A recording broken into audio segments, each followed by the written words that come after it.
دوسری دفعہ صرف سزا دیتا ہے۔ یاد رکھو، تم آیت کے لیے ہی بنے ہو اور اس دنیا میں تمہیں کسی اور کا ہونے نہیں دوں گا۔ آج رات کو نکاح ہے، تیار ہو جاؤ۔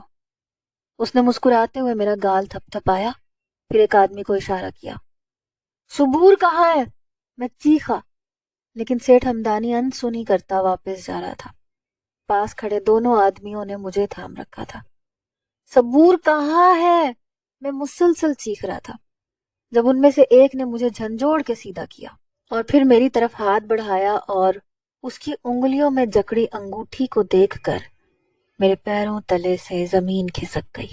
یہ وہی انگوٹھی تھی جو 3 دن پہلے میں نے صبور کو پہنائی تھی۔ میں نے خوف سے پھٹی آنکھیں اوپر اٹھائیں۔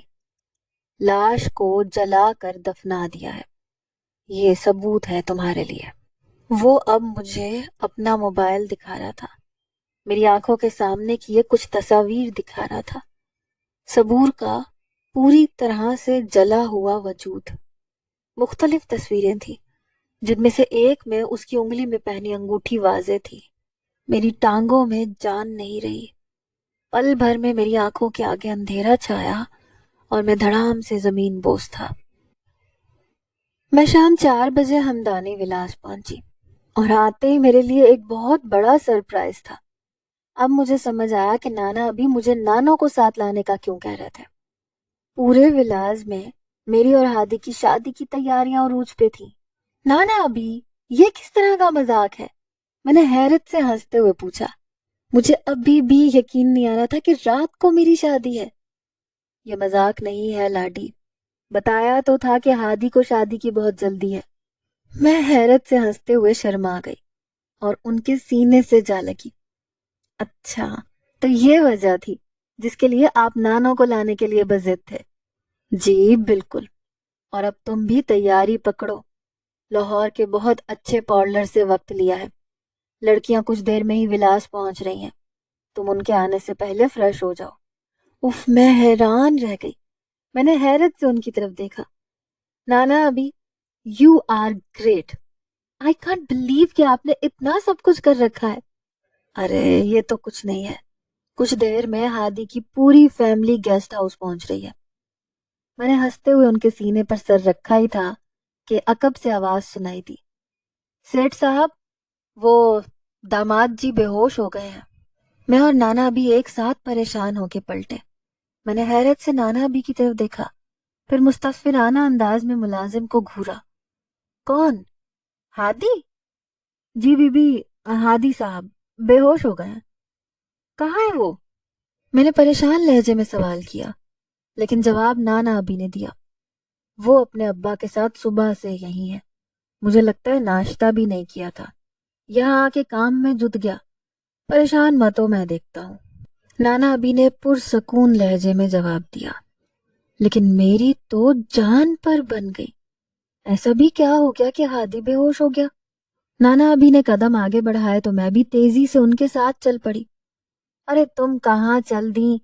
تم اپنی تیاری کرو، میں دیکھ لیتا ہوں اسے۔ نانا ابھی نے مجھے آگے بڑھتے دیکھا تو بڑے پیار سے رکنے کے لیے کہا، لیکن مجھے اب ہادی کو دیکھے بنا سکون کیسے آ سکتا تھا؟ نہیں، میں آپ کے ساتھ جاؤں گی، مجھے ہادی کو دیکھنا ہے، میں نے 2 ٹوک لہجے میں کہا اور ان کے ساتھ قدم بڑھا دیا۔ اسے ہمدانی ولاس کے ہی ایک کمرے میں لٹایا گیا تھا۔ جب میں اور نانا بھی وہاں پہنچے تو ڈاکٹر ہادی کا چیک اپ کر رہا تھا۔ میں نے فکر مندی سے بیڈ پہ لیٹے ہوئے ہادی کو دیکھا۔ وہ واقعی بہت تھکا ہوا اور بے حال لگ رہا تھا۔ مجھے اس پہ پیار آ گیا۔ بھلا ایسی بھی کیا شادی کی تیاریاں کہ انسان خود کا خیال ہی نہ رکھے۔ ڈاکٹر اٹھ کے کھڑا ہوا اور گہری سانس لیتے ہوئے اطمینان سے مخاطب ہوا۔ کچھ پریشانی والی بات نہیں ہے، بس لگتا ہے کچھ سٹریس لیا ہے، کل شام سے کچھ کھایا نہیں ہے۔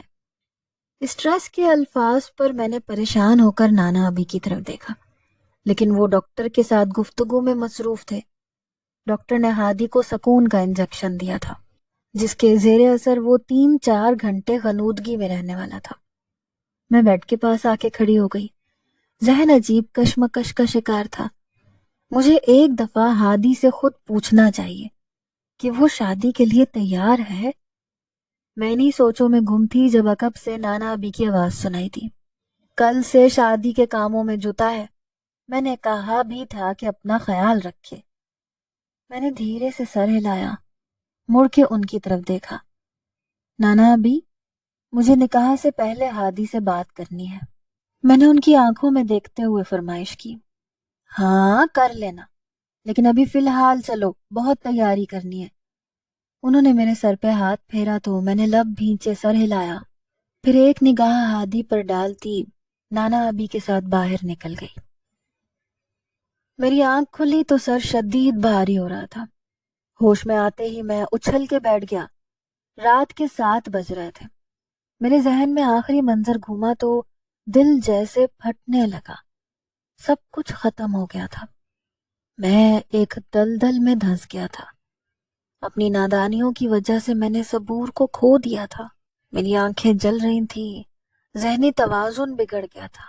میں ایک جھٹکے سے اٹھا اور دندناتا ہوا ہمدانی ولاس کے لاؤنج میں داخل ہوا۔ سامنے صوفے پہ بیٹھے ہمدانی اور آیت نے ایک ساتھ میری طرف دیکھا۔ میں نے پاس کھڑے گارڈ سے بندوق چھینی اور سیدھا دونوں کے سر پر فائر کر دیے۔ ٹھا ٹھا گولیاں سیدھی دونوں کی کھوپڑیوں کے آر پار ہوئی۔ یہ سب کرنے کے لیے مجھے بندوق چلانی آنی چاہیے تھی، اور میں یہ صرف سوچ سکتا تھا۔ میں اسی طرح بیڈ پہ بیٹھا یہ سوچتے ہوئے دانت پیس رہا تھا۔ پھر کچھ خیال آتے ہی میں نے جلدی سے جیب میں سے موبائل نکالا، صبور کے نمبر پہ کال ملائی۔ نمبر ہنوز بند تھا۔ میرے نمبر پر نیلم کی کالز کی لمبی لائن تھی۔ میں نے جلدی سے اس کا نمبر ملایا، فون کان سے لگایا۔ ہیلو۔ اس کے فون اٹھاتے ہی میں نے سہمی سی آواز میں ہیلو کہا۔ دوسری طرف وہ اسی طرح پریشان لہجے میں کہنے لگی، ہیلو ہادی، کہاں ہو صبح سے؟ صبور کا کچھ پتہ چلا؟ میں بہت پریشان ہوں۔ اس کی بات پر میں جیسے کانپ گیا۔ حقیقت بدل نہیں سکتی تھی۔ میری آنکھیں آنسوؤں سے بھر گئیں۔ اسے کچھ بھی بتانے کی ہمت کہاں سے لاتا؟ کیسے بتاتا کہ میں نے سب کچھ اپنے ہاتھوں سے ختم کر دیا؟ وہ ہیلو ہیلو کر رہی تھی۔ اس سے پہلے کہ میں کچھ کہتا، سیٹھ ہمدانی اپنے گارڈ سمیت کمرے میں داخل ہوا۔ میں نے خون خوار نگاہوں سے اسے گھورا۔ وہ قدم قدم میری طرف بڑھتے ہوئے بول رہا تھا، ایسے مت دیکھو، تمہارے پاس کوئی ثبوت نہیں ہے کہ اس لڑکی کو ہم نے مارا ہے۔ ساری زندگی بھی لگا دو تو میرا کچھ نہیں بگاڑ سکتے، اور اگر بگاڑ بھی لیا تو تم اور تمہاری پوری فیملی ساری زندگی اس کا خمیازہ بھگتے گی۔ وہ روب سے کہتا میرے پاس آ کے کھڑا ہوا، اپنے دونوں ہاتھوں میں میرے چہرے کو دبوچ لیا۔ تم شاید بھول رہے ہو، تمہاری جان میں نے آیت کے کہنے پہ بخشی تھی۔ میرا نہیں خیال کہ اب تم مزید کوئی بے وقوفی کرو گے۔ میں نے پوری قوت سے اس کے ہاتھ کو جھٹکا، اٹھ کے کھڑا ہو گیا۔ اسی لمحے کمرے کا دروازہ کھلا۔ آیت کے ساتھ میرے سب گھر والے کمرے میں داخل ہوئے۔ اماں، ابا، اقصیٰ، اقرا، علی، چچا، چچی اور روحا سب میرے سامنے کھڑے تھے۔ آیت نے مجھے یوں غصے میں بھرے دیکھا تو تشویش سے نگاہیں سکیڑے قریب آ گئی۔ وہ اور تمام لوگ حیرت سے مجھے دیکھ رہے تھے۔ ہادی، تم مجھ سے شادی کرنا چاہتے ہو؟ وہ سپاٹ لہجے میں پوچھ رہی تھی۔ سب لوگ اب میری طرف دیکھ رہے تھے۔ بولو ہادی، کیا تم راضی ہو؟ میں نے اسے خون خوار نگاہوں سے گھورا۔ میری زندگی تباہ کر کے، سب کچھ ختم کر کے، اب وہ مجھ سے میری مرضی پوچھ رہی تھی۔ میرا سب کچھ تو لٹ چکا تھا، لیکن ابھی میں اتنی آسانی سے اسے بخشنے والا نہیں تھا۔ میں یہاں شادی سے انکار کر دیتا اور پھر انصاف کے لیے جوتیاں چٹکاتا پھرتا۔ طاقتور لوگوں کو ختم کرنے کے صرف 2 ہی طریقے ہوتے ہیں۔ پہلا، ان کی طرح طاقتور بن جاؤ، اور دوسرا، ان کی جڑوں میں گھس کر ان کی جڑیں کاٹ دو۔ اور میں نے دوسرے طریقے کا انتخاب کیا، کیونکہ میرے پاس اس کے سوا کوئی چارہ نہیں تھا۔ سب جواب کے انتظار میں مجھ پہ نگاہیں ٹکائے کھڑے تھے۔ میں نے سرخ جلتی آنکھیں آیت کے شفاف آنکھوں میں گاڑی اور سپاٹ لہجے میں کہا، ہاں، میں شادی کروں گا۔